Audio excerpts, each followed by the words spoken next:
அடுத்தபடியாக மாணவர் அப்துல் ராஷித் அவர்கள் குழப்பங்களை தவிர்ப்பவர்கள். அஸ்ஸலாமு அலைக்கும். நான் உங்களுக்கு முக்தியில் எடுத்துக்கொண்ட தலைப்பு குழப்பங்களை தவிர்ப்பவர்கள். குழப்பங்கள் விளைவிப்பது கொலை விட கொடியது என்பது குர்ஆனின் போதனை. இதன் மூலம் குழப்பங்கள் முகத்தை அதன் நிஜ தன்மையை நம்மால் புரிந்து கொள்ள முடிகிறது. குழப்பம் என்பது குடும்பம், நாடு, சமுதாயம் என்று அது எந்த இடத்தில் இருந்தாலும் அதை அடியோடு பாழ்படுத்திவிடும். இதை அறிந்தும் தங்களது ஆதாரங்களுக்காக மக்கள் மத்தியில் பிரச்சனைகள், பிணக்குகளை ஏற்படுத்துபவர் இருக்கிறார்கள்.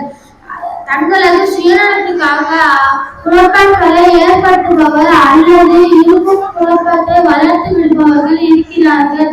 இதை அறிந்தும் இவ்வாறு நம்பிக்கையாளர்களை ஒருபோதும் இருந்துவிடக் கூடாது. குழப்பங்கள் தருணங்களின் போது அதை தீர்ப்பதற்கு முடிந்தளவு முயல வேண்டும். இதை இல்லாவிட்டின் இதை விலக்கி வளர்த்து விடாமல் இதை விட்டு விலகிக் கொள்ள வேண்டும். இது மார்க்கம் காட்டும் நேரொலியாகும். அஸ்ஸலாமு அலைக்கும்.